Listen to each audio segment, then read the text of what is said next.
창세기 22장 1절부터 19절에 있는 그 모리아산에서 이삭을 바치려고 하는 사건은 아브라함의 삶 가운데 가장 잘 알려진 사건이면서 가장 충격적인 사건이기도 합니다.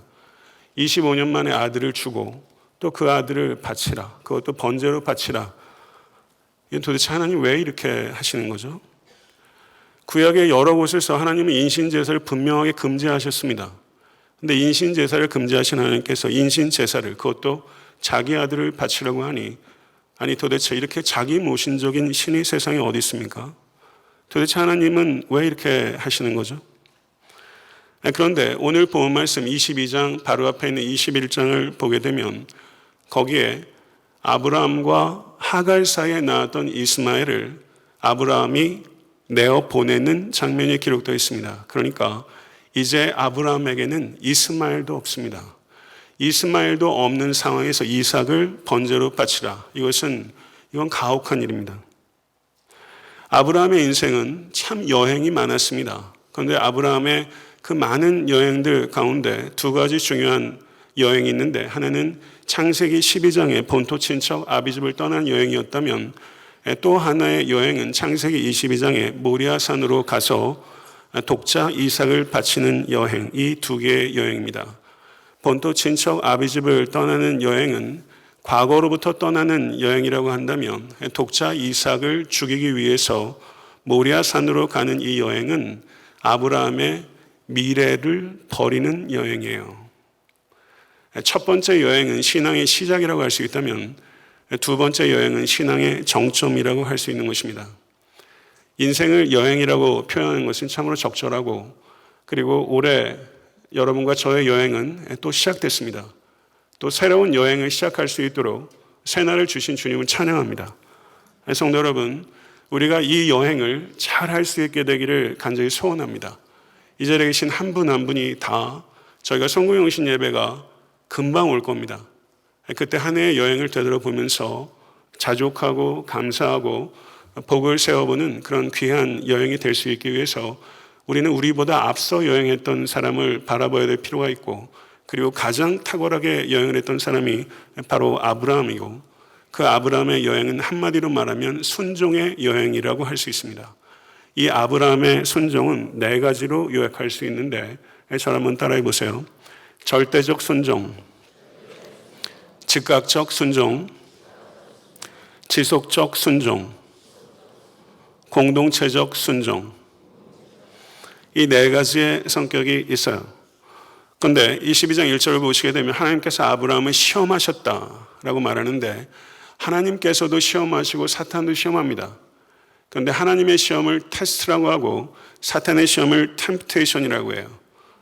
하나님께서는 우리에게 시험을 주실 때 그 시험을 통해서 우리의 영이 살아나도록 하기 위해서 시험을 주시는데, 사탄은 우리의 시험을 할 때 우리의 영을 죽이기 위해서 그 시험을 줍니다. 하나님께서는 우리가 그 시험을 통과하길 원하시는데 사탄은 그 시험에 넘어지기를 원해요. 이스라엘 백성들은 광야에서 많은 시험을 당했습니다. 신명기 8장 2절을 보게 되면 내 하나님 여호와께서 이 40년 동안에 너로 광야의 길을 걷게 하신 것을 기억하라. 이는 너를 낮추시며 너를 시험하사 내 마음이 어떠한지 그 명령을 지키는지 아니 지키는지 알려 하심이라. 이렇게 말씀하셨어요. 신명기 8장 16절을 보시면 내 열조도 알지 못하는 만나를 광야에서 내게 먹이셨느니 이는 다 너를 낮추시며 너를 시험하사 마침내 내게 복을 주려 하심이었느니라. 아멘. 이 말씀 다 잘 아시는 말씀이에요. 하나님께서 시험하세요. 여러분의 마음이 어떠한지, 제 마음이 어떠한지 하나님께서 알기를 원하세요. 시험하세요. 그리고 왜 시험하세요? 복을 주시기 위해서 시험하세요. 하나님께서도 올 한해 우리에게 시험을 주실 거예요. 그 시험들을 통해서 믿음의 진보와 성숙과 그리고 한없는 축복을 받으시는 모든 권속 되실 수 있게 되기를 간절히 소망합니다. 아브라함의 순종은 절대적 순종입니다. 내 아들, 내 사랑하는 독자라도 번제로 바치라는 것입니다. 이 명령은 단순하게 독자를 바치라라는 것에 그치는 게 아니에요. 하나님께서 창세기 15장에 아브라함을 이끌고 나가면서 하늘의 별들을 보게 하셨어요. 이 별들을 봐라. 내 자손이 이와 같을 것이다. 이렇게 약속하셨어요. 독자 하나를 바치라는 게 아니에요. 지금 이스마엘도 떠났어요. 이 독자 이삭을 바치래요. 그러면 하늘의 별과 같은 자손을 주겠다는 하나님의 언약과 그리고 삶의 현실이 충돌하는 거예요. 언약과 현실의 갭이 있는 거예요. 이 갭을 우리도 경험하는 거예요. 역설적으로 하나님께서 우리에게 명령하실 때가 많습니다. 성도 여러분, 하나님께서 가장 사랑하시는 자에게는 가장 혹독한 시험을 주실 수도 있다는 것을 깊이 생각하셔야 돼요. 번제가 어떤 제사입니까? 배를 가르고 내장을 다 꺼내고 피를 땅에 다 쏟아붓고 불에 태우는 화제예요. 독자에게 그렇게 하라고 하셨어요. 이날 밤 아브라함은 어땠을까요? 잠을 잘 수 있었을까요? 못 잤을 거예요. 사라에게 이야기를 했을까요? 안 했을까요? 남자 성도님께 한번 물어보겠습니다. 사라에게 이야기했을 것이다. 연초부터 사라에게 이야기했을 것이다 하면 손 한번 들어보세요. 안 했을 것이다. 네, 안 했을 것이다. 네, 네. 손 안 드신 분은 잤을 것이다 이런 겁니까? 뭐예요? 네, 안 했을 것 같아요. 그 얘기를 듣고 사라가 내버려 뒀겠어요. 머리가 다 펴폈던가. 그러고 남을 것 같아요. 네. 아니면은 사라가 이런 남자는 어떻게 살아? 이삭을 데리고 야반도주도 하던가. 서로 사라가 깨워서 그렇게 안 했더라도 둘이서 애간장에 놓았겠죠. 둘이서 같이 손을 붙들고 정말 이럴 수도 저럴 수도 없이 만약에 같이 공감해서 모리아산으로 아들을 보냈다 하더라도 그 아픔과 고통이 얼마나 있겠어요. 절대 고독과 절대 고통의 밤을 지났어요. 이건 끔찍한 밤입니다. 정말 끔찍한 밤이에요. 하나님께서 내가 내게 지시한 산에 가서 번제를 드리라. 그런데 하나님께서 창세기 12장에서는 내가 내게 지시한 땅으로 가서 정착하라 이렇게 얘기했어요. 지시한 땅으로 가라, 지시한 산으로 가라.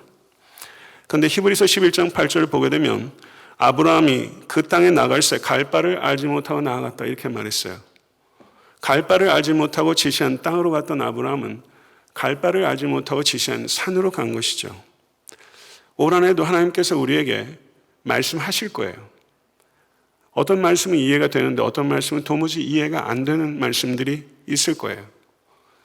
하나님께서 우리에게 너가 이해했으면 순종하라 이렇게 말씀하지 않아요. 하나님은 그렇게 말랑말랑하지 않아요. 하나님께서는 내가 말하니까 순종해라 이렇게 말씀하세요. 이해가 되는 것은 이해한 채로 순종하고 이해가 안 되는 것은 이해가 안 되는 대로 순종하고 받아들이고 싶은 것만 순종하는 것이 아니라 받아들일 수 없는 것도 순종하고 그게 그리스도인이죠. 그런데 이해가 안 되는 일을 순종하고 정말 받아들이기 싫은데 그걸 순종하면 그게 더 기쁨이 되고 하나님께 영광이 되는 줄로 믿습니다. 여러분과 저는요, 어떤 것을 순종해야 된다는 것에 대한 취사 선택권이 없어요. 하나님께서 말씀하시면 순종하는 거예요. 이건 이성을 초월한 순종이고 절대적 순종입니다. 성도 여러분, 이것을 결단하십시오. 두 번째, 아브라함의 순종은 즉각적 순종입니다. 3절의 말씀을 보게 되면 아브라함이 아침에 일어나 나귀의 안장을 지우고 두 종과 그의 아들 이삭을 데리고 번제에 쓸 나무를 쪼개어 가지고 떠나 하나님이 자기에게 일러주시는 곳으로 가더니 성경 한 절에 동사가 6번이나 나와요. 전 상당히 예외적이라 생각해요. 동사가 6번이나 나와요. 이거는 아브라함이 일고의 망설임도 없었다는 거예요. 창세기 17장 23절을 보면 아브라함이 하나님께서 할례를 받으라라고 했던 그날에 그 아들 이스마엘과 집에서 태어난 모든 자들에게 할례를 했어요. 할례가 간단한 게 아니잖아요. 그런데 그 말씀을 하신 당일에 할례를 다 베풀었고 이스마엘을 내어 쫓으라고 했을 때 그날도 아브라함이 아침에 일찍 일어나 이스마엘을 내어 보냈어요. 이스마엘을 내보낼 때도 이 아브라함의 애간장은 녹았을 거예요. 그러나 그날도 미적거리지 않았어요. 아침에 일찍 일어났어요. 그리고 이 아브라함이 이삭을 데리고 모리아산으로 가는 그때 저 같으면요, 하나님 알겠어요. 순종할게요.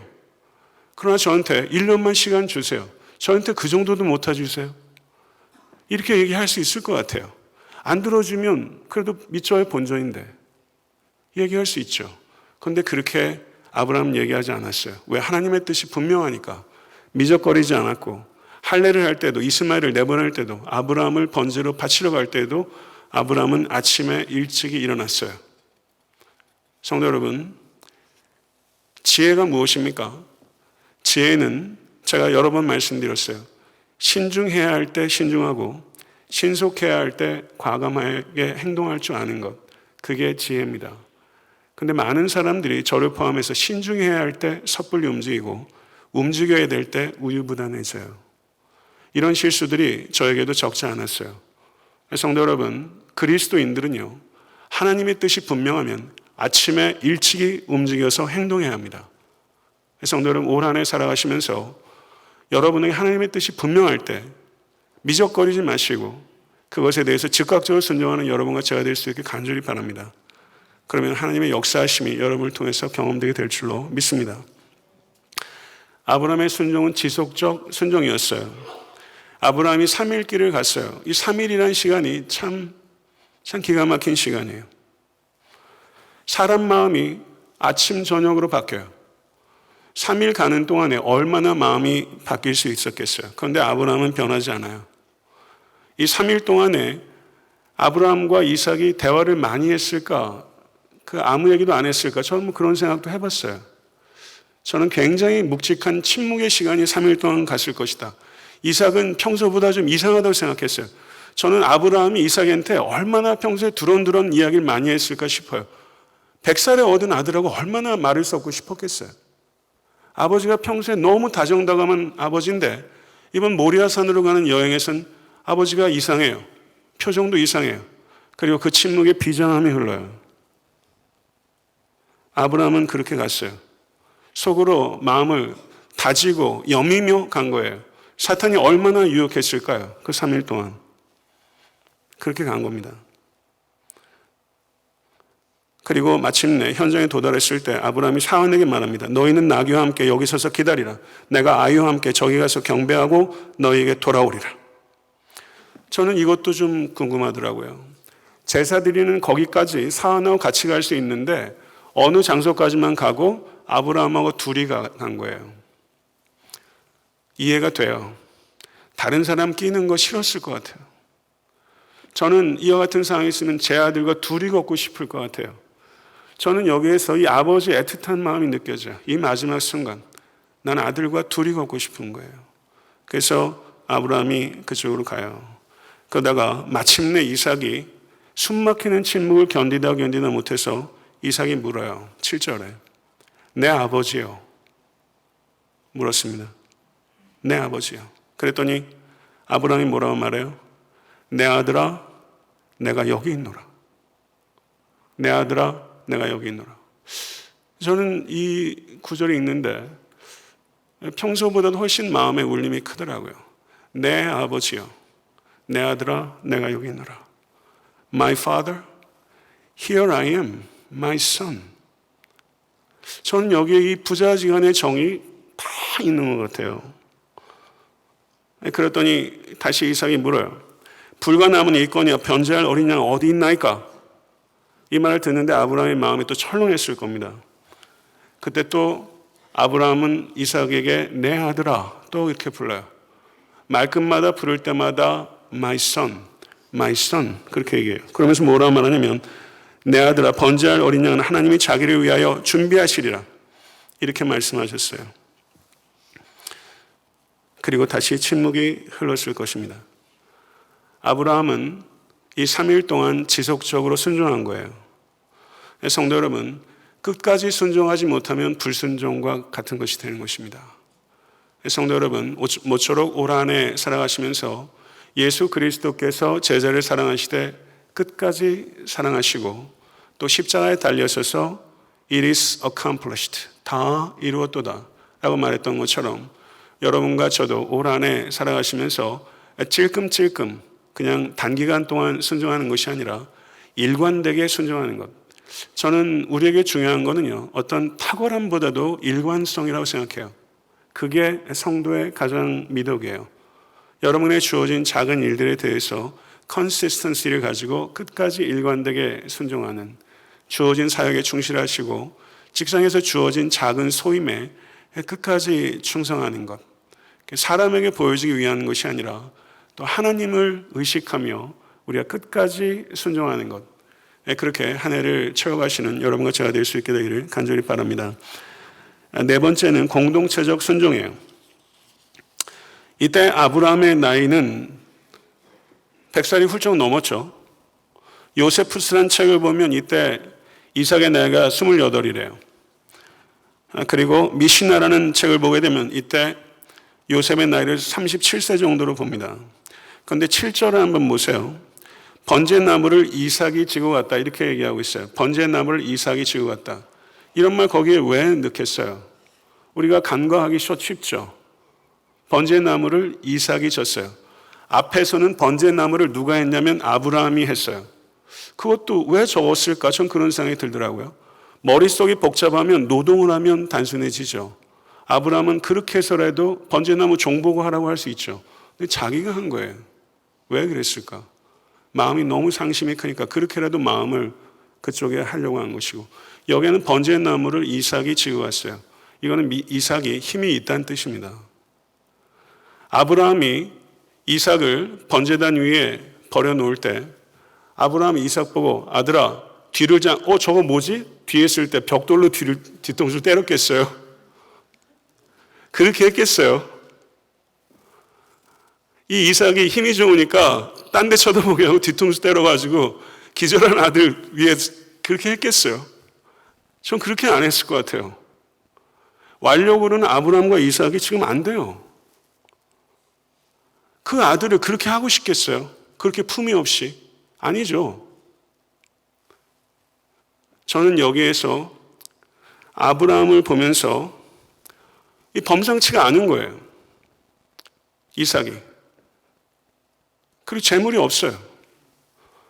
그리고 상황을 이해한 거예요. 이것을 내 아버지가 독단적으로 임의로 할 수가 없다. 아버지가 나를 얼마나 사랑하는지 아는데, 아버지가 나를 위해서 죽을 수 있는 아버지인데 아버지가 나를 죽이려고 한다. 얼마나 많은 갈등과 번민이 이삭이 있었겠어요. 저는 가자마자 번제단이 있으면 그냥 곧바로 올라갔을 거 생각하지 않아요. 그 자리에서 아버지가 얘기했겠죠. 그리고 이삭이 그걸 가지고 얼마나 통곡하며 씨름했겠어요. 그러나 이것은 아버지가 독단적으로 하는 거 아니다. 임의로 하는 거 아니다. 아버지가 믿는 하나님의 뜻이다. 그럼 내가 어떻게 해야지? 여기서 도망가야 되나? 아버지 내 얼굴 다시는 볼 생각하지 마세요. 주랑면을 놔야 됩니까? 어떻게 해야 됩니까? 그렇게 생각 안 했겠어요. 이삭이 고민했을 거로 저는 생각해요. 뒤에서 뒤통수 치지 않았으면 다른 이유가 없죠. 여기에서 그런 실갱과 씨름이 있었어요. 그래서 저는 이삭이 단위로 자기 발로 올라왔다고 생각합니다. 자기 발로. 독자로도 아끼지 아니하시고 제물을 드리는 아브라함, 그리고 늙어서 기력 하나 없는 아버지, 그리고 그 아버지가 믿는 하나님의 순종에서 단 위에 올라가서 칼끝을 기다리고 있는 이 이삭, 이 아들과 이 아버지의 마음이 합쳐진 이 예배, 아브라함아, 하나님께서 얼마나 그 마음에 격동을 느끼셨겠어요. 이런 예배가 세상에 어디 있어요? 모리아산에서 드렸던 이 예배, 여러분과 저의 예배는 이 모리아산 예배의 발끝이라도 따라갑니까? 저는 이 모리아산의 이 예배, 올 한해 여러분과 저도 당면한 현실적인 문제들이 많이 있을 겁니다. 그러나 참된 성도는요, 현실적인 문제를 해결해 드리려는 기도로 성급하게 가기 전에 우리의 예배를 되돌아봐야 됩니다. 이 모리아산의 이 예배처럼 우리는 아브라함처럼 이삭처럼 이런 공동체적인 순종의 예배를 드릴 수 있어야 합니다. 어떻게 이렇게 할 수 있었을까요? 아브라함도 이삭도 거짓말이기 때문입니까? 그냥 사람이 지어서 낸 이야기인가요? 이 모든 것은 아브라함도 이삭도 모든 것이 하나님께서 주신 선물이라는 의식이 있었기 때문이에요. 나에게 주신 시간도 물질도 건강도 재능도 명예도 권력도 친구도 가족도 내 생명도 내 생명보다 소중한 내 아들도 하나님께서 주신 것이다. 내 것이 아니다. 내 것이 아니다. 하나님의 것이다. 아브라함은 이삭에게 말을 했는지 안 했는지 모르지만 그게 전달된 거예요. 이삭아, 내 아들아, 내가 여기 있다. 내가 너를 나보다 더 사랑한다. 내 목숨보다 너를 더 사랑한다. 그러나 아들아, 나는 너보다 하나님을 더 사랑한다. 그러나 아들아, 내가 너를 사랑하는 것보다 하나님께서 너를 더 사랑하신다. 아브라함은 이걸 다 아는 거죠. 하나님께서 말씀하셨기에 순종하고 이 아들을 주신 하나님께서 지금 이 아들을 내가 죽이지만 이게 끝이 아니고 하나님께서 이 아들을 다시 일으키실 것이다. 아브라함은 그 믿음이 있었어요.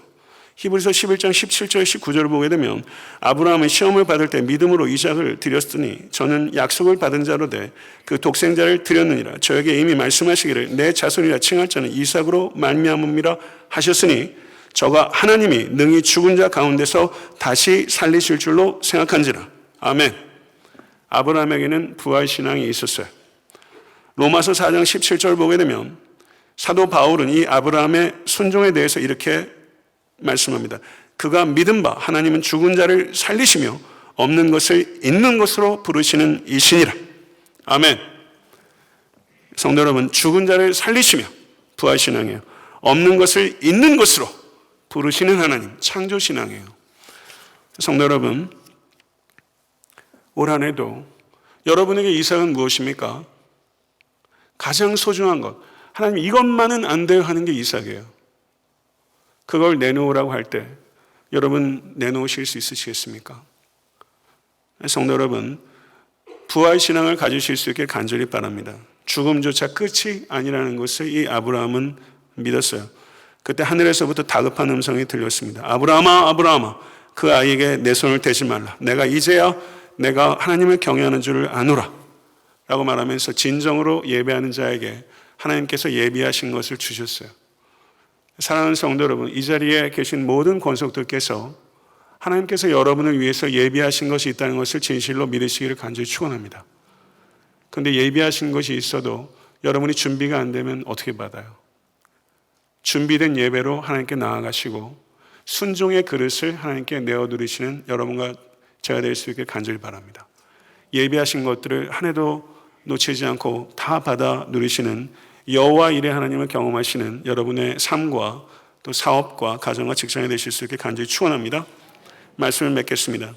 우리 그리스도인들은 순종으로 구원을 얻는 것은 아니지만 순종으로 얻은 구원을 증명하는 사람입니다.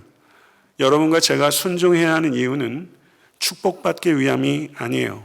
하나님께 기쁨이 되기 때문이에요. 그리고 하나님께 기쁨이 되는 게 우리에게 축복이에요. 불신은 불순종으로 이어지고 믿음은 순종으로 이어져요. 내가 선택해서 순종하는 것을 불순종이라고 그래요. 아브라함은 순종의 진면교사입니다. 아브라함은 절대적 순종, 즉각적 순종, 지속적 순종, 공동체적 순종의 모범을 보였어요. 여러분과 저는 이 아브라함을 따라가고 그리고 궁극적으로는 우리 주 예수 그리스도의 순종을 따라가야 돼요. 그리고 여러분과 저 역시 순종의 진면교사가 되어야 됩니다. 안선홍 목사를 봐라. 얼마나 말씀에 순종하는가. 이런 말씀을 제가 들어야겠죠. 이 자리에 계신 여러분들도 여러분들이 아브라함의 순종을 본받으시되 여러분 자체가 다른 사람에게 순종의 본이 되도록 여러분의 삶을 이끄는 건 역시 못지않게 중요하다는 것을 기억하시고 순종한 삶 그리고 순종의 모범이 되는 삶으로 올 한 해를 아름답고 진실되게 그리고 풍성하게 이어가실 수 있게 되기를 우리 주 예수 그리스도의 이름으로 간절히 축원합니다.